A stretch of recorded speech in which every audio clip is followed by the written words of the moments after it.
Hi everyone. Rajesh Khanna का जन्म 29 दिसंबर 1942 को अमृतसर में हुआ था। उनका जन्म लाला हीरानंद खन्ना और चंद्रारानी खन्ना के घर में हुआ था। राजेश खन्ना के एक बड़े भाई भी थे और राजेश खन्ना का असली नाम जतिन खन्ना था। राजेश खन्ना के पिता एक स्कूल टीचर थे। 1947 में देश का बंटवारा हुआ तो उस विभाजन में राजेश खन्ना के परिवार ने भारत को चुना। राजेश खन्ना का परिवार अमृतसर में बस गए थे और उनके पिता की देश विभाजन में नौकरी चली गई थी। राजेश खन्ना का पिता का नौकरी चले जाने के बाद हालात इस कदर बदतर थे, परिवार का पालन पोषण नहीं कर पा रहे थे। इसी वजह से 6 साल की उम्र में ही राजेश खन्ना को मुंबई में रहने वाले रिश्तेदार चुन्नीलाल खन्ना और लीलावती खन्ना को सौंप दिया।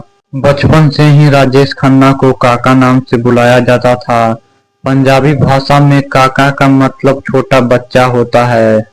जब राजेश खन्ना 10 साल के थे तभी वो थिएटर ज्वाइन कर लिए थे।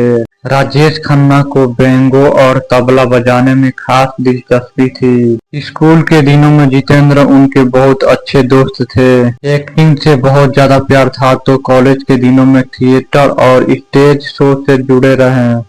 साथ ही स्टेज शो से कई अवार्ड अपने नाम किए हैं। राजेश खन्ना ने अंधा युग के एक नाटक में सैनिक का किरदार निभाया था, जिसे देख चीफ गेस्ट ने कहा, बेटा तुम्हें फिल्मों में काम करना चाहिए। लेकिन राजेश खन्ना का पिता नहीं चाहते थे कि राजेश खन्ना फिल्मी दुनिया में कदम रखे। पिता के मना करने के बाद भी वो नहीं माने। सिनेमा के लिए उनका लगाव कम नहीं हुआ। ये बात उन्होंने अपने मामा को बताई, जिन्होंने फिल्मों के लिए उनका नाम बदलकर राजेश खन्ना रखा। 1966 में राजेश खन्ना की पहली फिल्म आखिरी खत रिलीज हुई थी। इस फिल्म को 40वें ऑस्कर अवार्ड के बेस्ट फॉरेन लैंग्वेज फिल्म के तहत एंट्री मिली थी, लेकिन फिल्म नॉमिनेशन राउंड से बाहर हो गई थी। हालांकि राजेश खन्ना की पहली फिल्म फ्लॉप रही। 1967 में उनकी दूसरी फिल्म राज रिलीज हुई, जिसने बॉक्स ऑफिस पर ताबड़तोड़ कमाई की। फिल्म का बजट 65 लाख था, जिसने इंडिया बॉक्स ऑफिस पर 1 करोड़ का कलेक्शन किया था। इनका स्टारडम इस कदर था कि बॉलीवुड में कहावत एक आम थी, ऊपर काका नीचे आका, यानी कि ऊपर भगवान और नीचे राजेश खन्ना।